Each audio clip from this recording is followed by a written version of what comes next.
Hi, and welcome to Mentor Mondays. My name is Basil. My name is Dahron Johnson. Use she, her pronouns. And I work for a hospice that serves 8 counties here in Middle Tennessee, Davidson, and then basically all the ones that touch Davidson County, plus Dixon as well. And I'm trained clinically as a healthcare chaplain. I've been doing that since 2008. And since 2020, so for about the last 4.5 years, I've been focused solely on bereavement support and grief support. That's a very loaded sort of environment. Well, it can be, but I really believe that the work comes down to basically the same thing that pretty much all of us have to do in our day-to-day lives, which is finding ways to meet folks where they are and then figuring out how to go forward from there. I waited tables, I bartended, I was a barista, all those type of front of the house food service things for a long time. And I really feel like some of the best training I have for the work that I do now was actually in those front of the house restaurant and food service spaces, because if you're at a table and I've never met you before, even if we have, I don't know what's going on with you in that moment, in that day, for that meal. And so I have to approach you newly each time, trying to discover what your needs are, what will help make you feel satisfied, help you feel fulfilled. I mean, I know that sounds grandiose for, grabbing a latte or whatever, but in the end, that's really a core part of that work. And when you do that, I was a corporate trainer for a couple of different restaurants, and when you're doing that for 60, 70 hours a week, that approach of just being able to meet somebody on the fly, have an open enough approach that allows folks to feel safe in that moment, and then to kind of fine-tune as you find out more about each other, has really served me well in a variety of spaces, whether it's been in that waiting tables job, or when I was part of a ministry team, or doing grief support work, or doing advocacy, which is a big part of my days as well. Is there any sort of connection between your identity as a queer person and the career you currently have? That's a really good question. I remember seeing that and before I came in, and really thinking a lot about that. I can't say that sitting here with you in this moment, that I immediately kind of draw a line between bereavement chaplain and trans female. that those don't necessarily have a direct line between them. But kind of in the spirit of what I was just saying, as far as sort of that front of the house food service work, I would say that what I hope to bring in the work that I do is the way that I hope that others will approach me on a day-to-day basis, on a moment-by-moment basis, that they're willing to meet me where I am and to figure out how we can go forward, whatever we need to practically, or more dream horizon wise, in each moment. That's what I hope to offer each customer, each person I talk with on the phone or in person, and that's what I hope that others afford me the opportunity of as well, just of meeting me where I am, as I am, and then figuring out a way forward from there. If you've ever found yourself in a position of conflict in your work, either as a waiter back in the day or your current job, what are some ways that you go about navigating that situation? Like, what's in your toolkit, kind of? This is tough, regardless of who we are, right? I don't think any of us naturally do conflict well, or at least, and by well, I suppose we need to give some definition around that.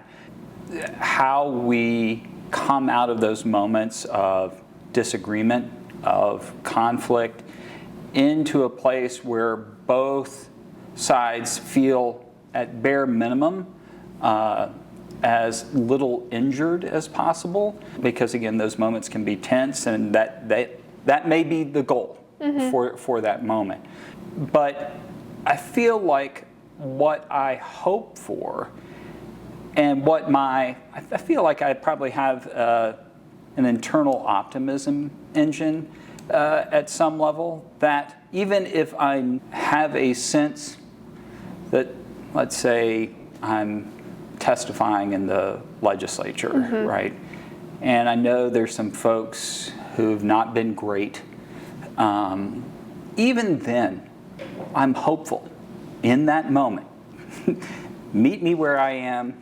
I'll try to meet you where you are. That moment will offer the opportunity for something new, for something different, for something better than whatever that other voice in my head might be telling me, right, that things may not go that great. Still, I try to approach even those tense moments, trying to push forward, trying to keep open the opportunity that something positive might come out of it. I've said in a lot of settings recently, there may be times as we do this work together, this advocacy work together, that holding the line may be the best that we hope for. Maybe in a given moment, preserving our own sense of ourself is what we can accomplish. If we can figure out a way to keep sort of a shield around us that keeps the worst of that, whatever that conflict is, from injuring us. That may be the best possible outcome for that one moment. But my hope is that we can reach for a little bit more than that, that we can reach for something that helps my worldview expand some, that other person's worldview expand some, and that in the process of that, be able to navigate a path that neither of us had imagined before. I'm a big fan of a late 1800s, early 1900s author, William James, who talks about how each of us is so unique unto ourselves that it really, in the end, is fairly impossible for any of us to fully comprehend or grasp the experience of the other. That does not mean that we don't keep on reaching out to what he would say, the sort of the thither parts of ourselves, the furthest parts of ourselves that we can reach, hope that the other person desires to and can do the same, and that any distance left between those spaces, well, that's where the chaplain side of me comes in, and I feel like there is a sense of more that helps bridge that difference, that whatever distance, big or large, in between us is. But that's what I hope for. How do I reach out towards you as much as I can? How do you reach out towards me?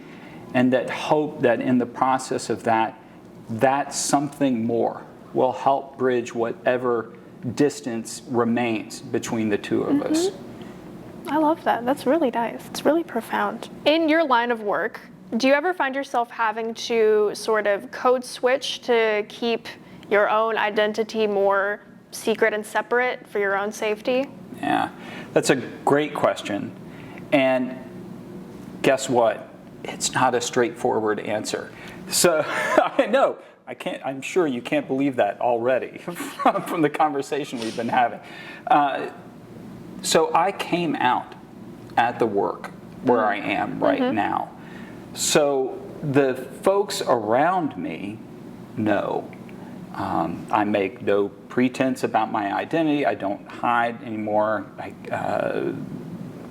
had to have a conversation with one of my bosses. We were still in lockdown then. I'd come out just before lockdown, but when I decided to come out at work was during lockdown. And I remember talking with her in the parking lot because I was still unsure about walking into the office itself. And I have felt pretty comfortable most of the time I've been there.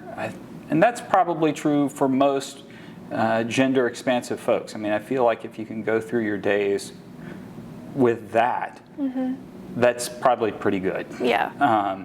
there's so many spaces that can be bad. If you can get through with most of them being pretty good, then you're probably in a not so awful place. However, as part of leaving guy drag behind, I also, for a while, tried to leave old guy voice behind. And for reasons that are far too long, for this video, I started life as an opera major. I'd been singing since I was 10. I've done a lot of announcing for sports events and bike races and stuff like that. My voice is a big part of my life. Yeah. And I realized that I was actually experiencing more trauma trying to go through some type of change to my voice. That was what part of me, I don't think I would have realized until I had tried. Right. That I didn't want to leave it behind, but trying to leave it behind made me realize I didn't want to leave it behind. Yeah.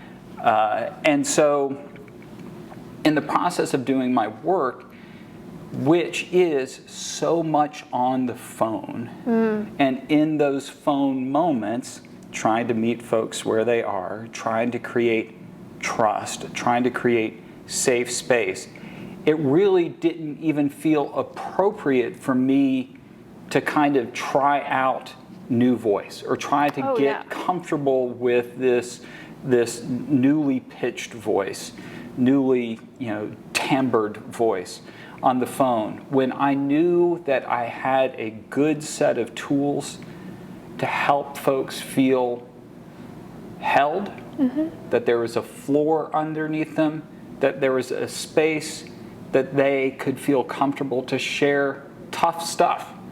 And when I'm calling you, it's because there's some tough stuff that's probably happened. Right. And so I don't tell folks anything about my identity. The call's not about me. Right. It's about them. And only when it looks like we're going to have a reason to meet in person or do a video call or something like that, I'll send my virtual card.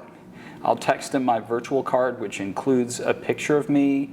The suffix field in the contact is where I put my pronouns, and I start helping hint to folks about what they're getting into without being too overt about it.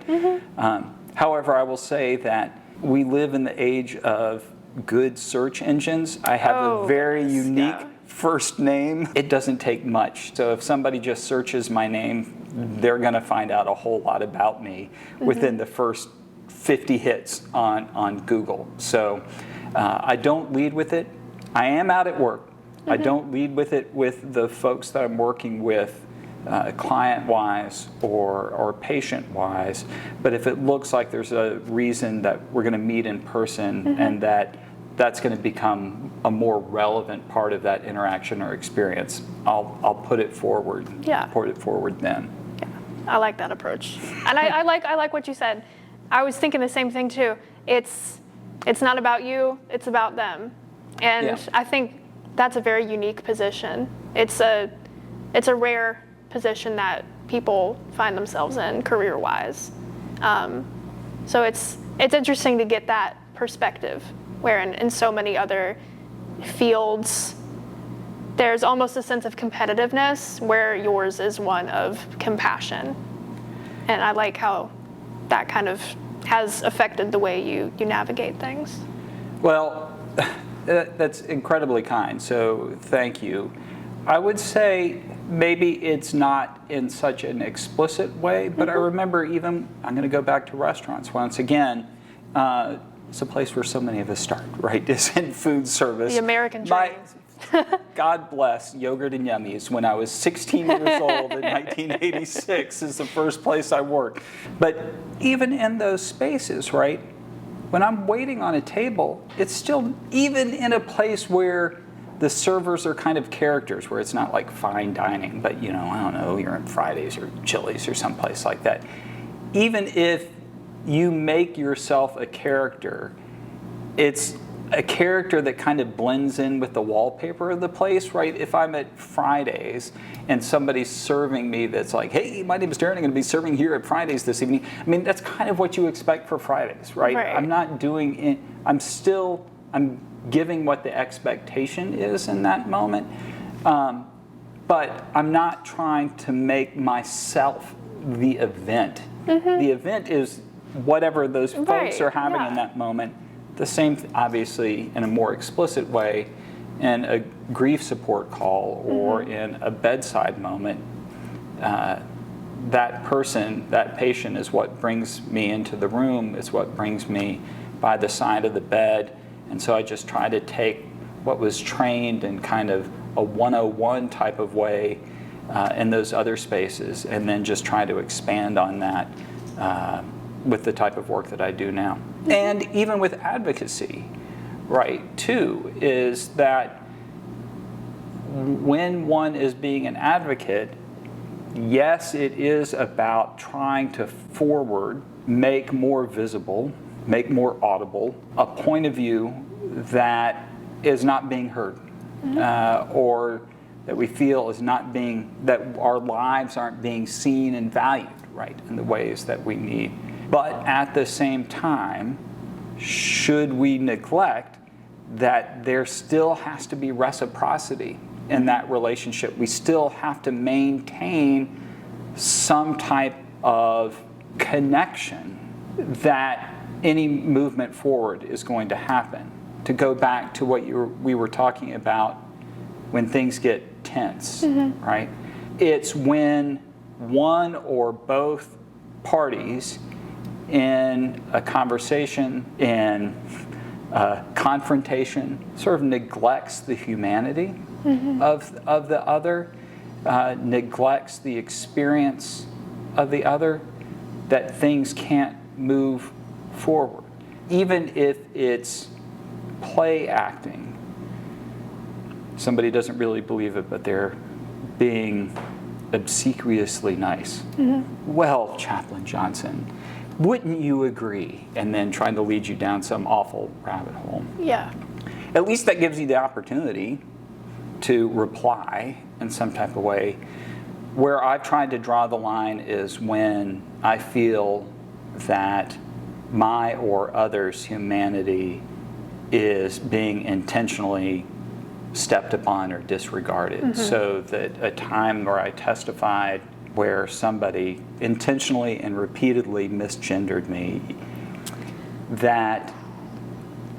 and did so in the face of their own chair, who at least used my professional titles, so you didn't even have to worry about gender in that case. I knew that there was a chance of confrontation in that moment, but again, to preserve, the standard in that moment was, how do I preserve a sense of self? How do I preserve my own humanity? Because it's only from there that I'm really going to be able to make any. It is from there that I would want to make any other case about myself, is to maintain my own humanity in this conversation. And so when they said, well, Mr. Johnson, I just looked back at them and said, that's Miss Johnson.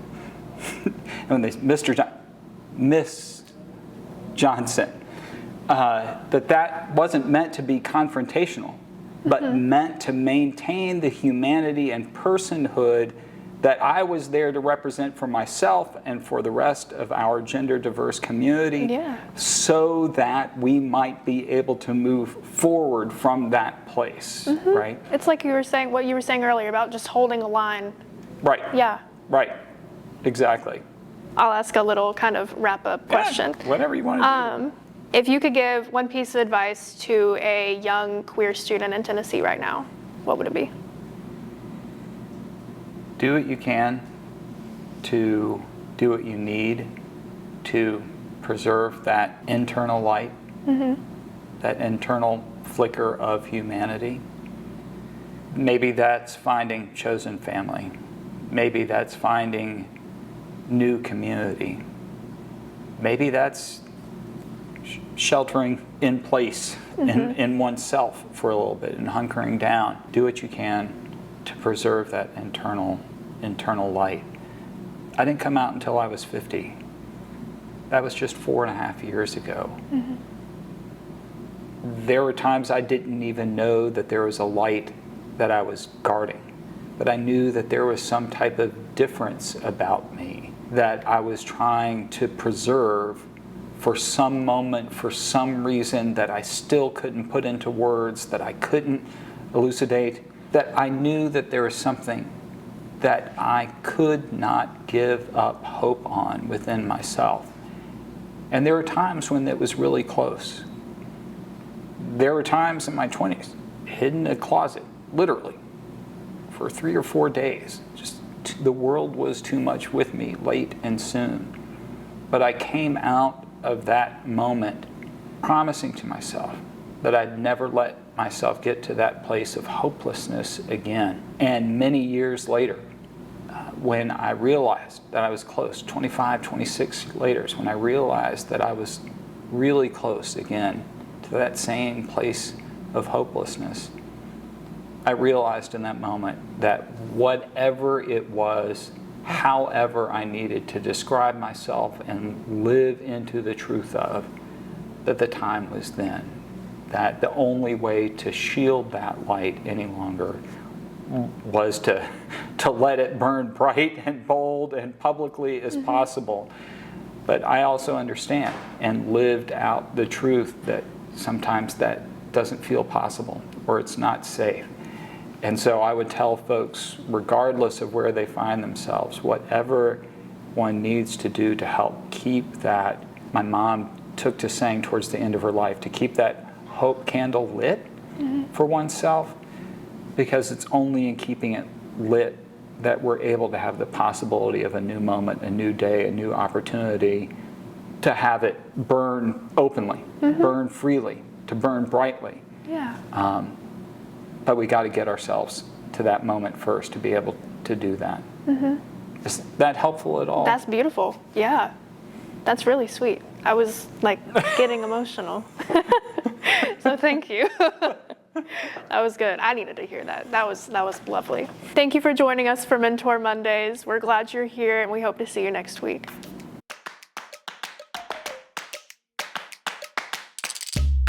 You can cut out this gap.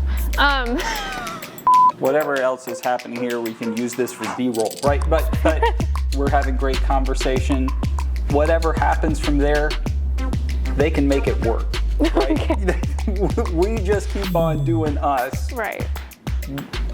Fix it in post. I feel like I went way off into left field there. I love that. That's good. It's better than like, you ever been in a rough situation? Yes.